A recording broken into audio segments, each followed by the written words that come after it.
नमस्कार मित्रों,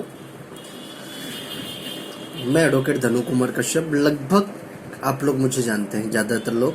जो नहीं जानते उनके लिए बता दूं, छोटा सा इंट्रोडक्शन देता हूं मेरा। मैं एडवोकेट धनु कुमार कश्यप अहमदाबाद में रहता हूं और यहीं रहकर छोटा सा वकीलात का व्यवसाय करता हूं। काफ़ी दिनों से सोच रहा था मैं अब तक पहुंचूं, जरिया था, बस थोड़ा टाइम नहीं मिलता था। आज थोड़ा सा सोचा कि थोड़ा सा वक्त अब आप लोगों के साथ निकाला जाए। थोड़ा सा वक्त आप लोगों के साथ इसलिए निकाला जाए कि आज जो आपके आगे पीछे चल रहा है, जो चलाया जा रहा है, आज जो सरकारें कर रही हैं। अच्छा, सरकारों में सिर्फ बीजेपी की मोदी सरकार ही कुछ गलत कर रही है, मैं ये नहीं कहना चाहता। बरसों से गलत हो रहा है। गरीब आज भी गरीब है, अमीर और ज़्यादा अमीर है।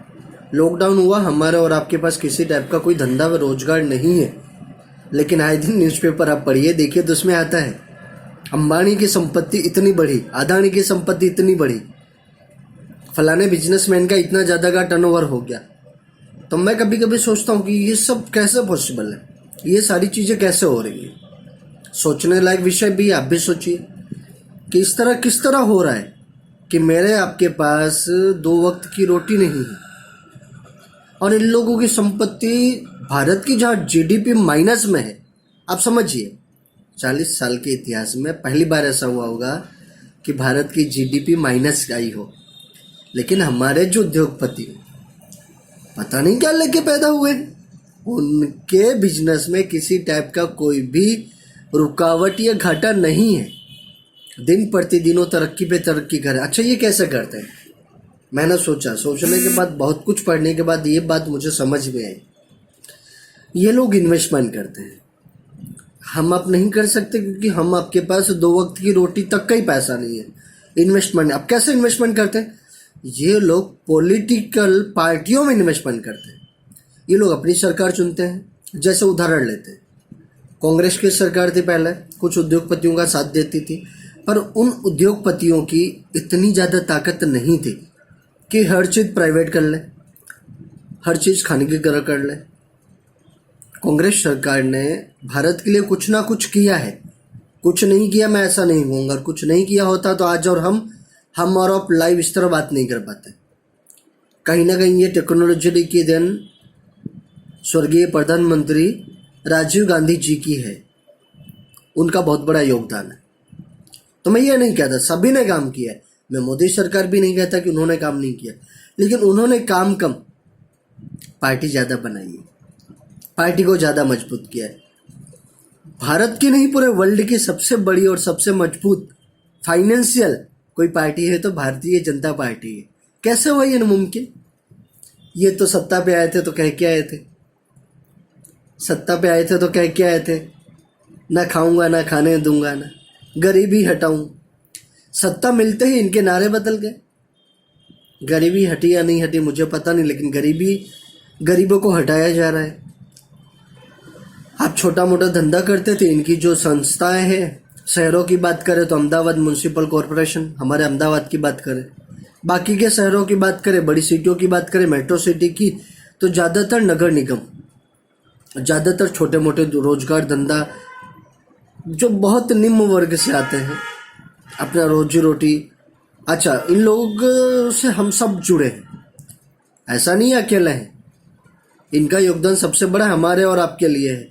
ये लोग सब्जी वगैरह सुबह उठना, हमारे तक पहुंचना, दूध वगैरह सड़क के किनारे ठेले लगाना, वहाँ बेचना। अच्छा, जीडीपी में भी इनका बहुत बड़ा योगदान है।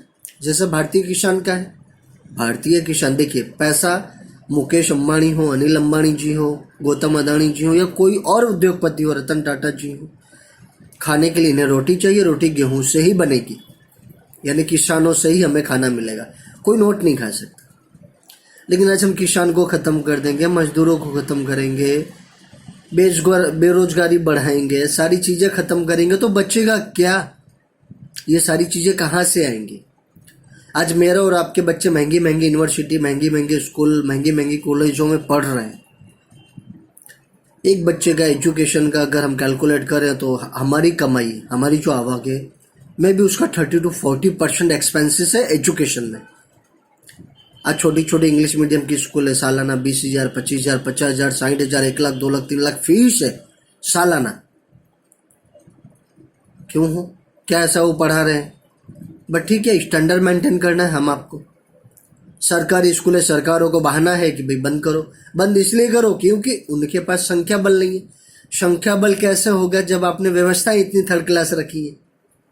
क्योंकि आपका टारगेट है कम से कम लोग आएंगे, कम से कम लोग आएंगे तो हमें ये संस्थाएं बंद करनी पड़ेंगी। बहाना दिखाएंगे कि भाई एडमिशन्स नहीं है। अच्छा, मुझे और आपको सरकारी नौकरी चाहिए,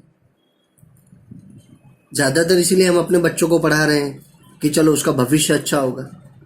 लेकिन सरकार में बैठे हुए लोग हमें पढ़े लिखे नहीं चाहिए। ये सबसे बड़ा मुद्दा है भारत का। आज मेरे और आपका और आपके बच्चों का जो फैसला कर रहे हैं लोकसभा, विधानसभा, राज्यसभा, नगर निगम में, वो अनपढ़ गंवार लोग कर रहे हैं। सदन में जो आज आप नोट करिएगा, सदन में ज़्यादातर अनएजुकेटेड, विधानसभा हो, लोकसभा हो, राज्यसभा हो, आपका नगर निगम का चुनाव हो, अशिक्षित लोग जिन्हें किसी टाइप का कोई ज्ञान नहीं है। ज्ञान होता तो ऐसे सारे बिल थोड़ी पास होते। अगर वो नॉलेज रखते, ज्ञान रखते, उन्हें जानकारी होती, वो जमीनी जुड़े होते। कहने के लिए भारत में सभी खेडूत हैं, सभी खेडूत पुत्र हैं। अच्छा, एक भारत, हमारे लोकतंत्र की एक सबसे बड़ी अच्छी बात यह है, भारत में जो भी लीडर्स आते हैं, सभी जब आते हैं उनकी स्टोरी एक ही होती है कि मैं गरीब था। जब कोई कलेक्टर आता है, नया कलेक्टर, यूपीएससी का रिजल्ट आता है, मैं देखता हूँ, उनका आर्टिकल पढ़ता हूँ। उनके आर्टिकल में पहला वर्ड ये होता है कि हम गरीब घर से हैं, हमारे पिताजी रिक्शा चलाते थे, हमारी माताजी बाहर काम करती थी। लेकिन आज तक मित्रों, दोस्तों, भाइयों और बहनों, आज तक मैंने नहीं देखा कि उस कलेक्टर ने, जिसका मैंने इंटरव्यू पढ़ा था, उसने रिक्शा चलाने वालों के लिए, उन जो गरीब माँ बहनें यहाँ वहाँ काम करके गुजारा करें, उनके लिए कोई भी ठोस कदम उठाए हों। सिस्टम में आते ही वो ऐसी व्यवस्था, मतलब बिल्कुल राजा वाली जिंदगी, वो भूल जाता है मैं कहाँ से आया था, किस तरह स्टोरियाँ बताएगा। जब भी उसे वक्त मिलेगा, कोई भी मंच कहीं भी वो पहुँचेगा, कहानी सुनाएगा। क्योंकि भारत में सभी को कहानियों से प्यार है। आप एक अच्छी सी मोरल स्टोरी बनाइए और सुनाइए, देखिए लोग फिदा हो जाएंगे आप पे। और यह आज से नहीं, बरसों से मैंने बड़े बड़े नेताओं को सदन में रोते हुए देखा है, सदन में खुद की जान की भीख मांगते हुए देखा है, उनका सुना है। आज वही नेता जब सत्ता में है, उसे किसी और का रोना नहीं सुनाई दे रहा है, किसी और की लाचारी नहीं सुनाई दे रही है, बस बदले की राजनीति करनी है। किस तरह डराऊं धमकाऊं लोगों को, लोकतंत्र को कैसे खत्म किया जाए, क्या करूं ऐसा। आज बड़े बड़े पद, डीआईजी लेवल के पद छोड़ के लोग पॉलिटिक्स में आ रहे हैं। भूतपूर्व हमारे अभी एक जज थे, मैं नाम नहीं ले सकता क्योंकि मैं कॉन्स्टिट्यूशनल को लाना नहीं चाहता बीच में। भारतीय संविधान बहुत पवित्र जगह है। आज जब आपको कहीं भी न्याय नहीं मिलता, एक ही जगह है, भारतीय संविधान कोर्ट, वहाँ पे हर आदमी को आज भी न्याय मिलता है। आज भी न्याय प्रणाली भारत की मजबूत है। जब कहीं कोई सरकार आपकी नहीं सुनती, कोई नहीं सुनता, तब आपके पास एक जगह है जहाँ आप अपने मन की बात कह सकते हैं, अपनी बात को रख सकते हैं, अपने लिए न्याय मांग सकते हैं। वो भारतीय न्याय व्यवस्था है, चाहे वो निम्न कोर्ट हो या ऊपरी कोर्ट हो, वहाँ पे आपको सुना जाता है। माना थोड़ा देर होती है फैसले आने में, पर आते हैं। देर इसलिए होती है कि यहाँ के कुछ नियम है, कुछ कानून है, कुछ चीज़ें देखनी होती है, डायरेक्ट फैसले नहीं करने होते। इस तरह डायरेक्ट फैसले करते जाएंगे तो बेगुनहगार लोग फंसते जाएंगे, क्योंकि भारतीय कानून बहुत पेचीदा कानून है। और ज़्यादातर मैं पढ़ते जाता हूँ, सुनते जाता हूँ कि भारतीय कानून बहुत महंगा कानून है। नहीं, ये झूठ है। गरीब लोग अपने ऊपर अत्याचार सह के चुप हो जाते हैं। चुप मत होइए दोस्तों, आवाज़ उठाइए, आइए कोर्ट तक आइए।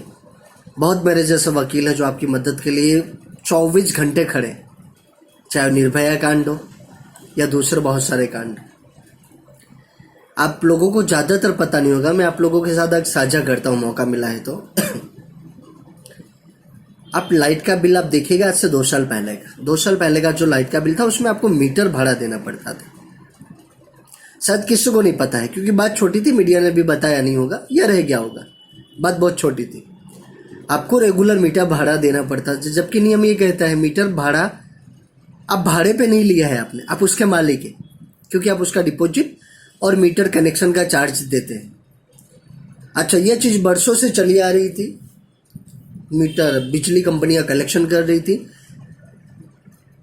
हमारे एक अधिवक्ता मित्र हैं, उन्हें पता चला ये बात, वो कोर्ट ले गए, हाई कोर्ट ले गए, हाई कोर्ट से सुप्रीम कोर्ट गया, सुप्रीम कोर्ट ने अल्टीमेट ऑर्डर्स किए और मीटर भाड़ा माइनस किया, क्योंकि ये मालिकी है आपकी। कोर्ट ने संज्ञान लिया और कहा कि ये मालिकी की चीज़ है, मालिक होते हैं मीटर धारक, तो बिजली कंपनी उनसे भाड़ा नहीं ले सकती।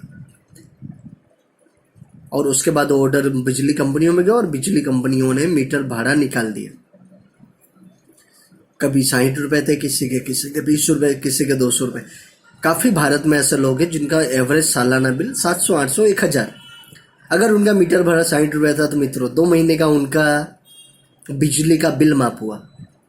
यह हमारे वकीलों न्याय प्रणाली, भारत की न्याय व्यवस्था ने किया है।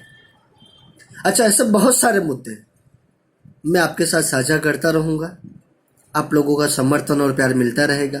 आप लोग इस वीडियो को आगे शेयर करते रहेंगे, मुझे ऐसी उम्मीद है। नमस्कार मित्रों, फिर आगे वीडियो में मिलेंगे। जय भीम, जय भारत।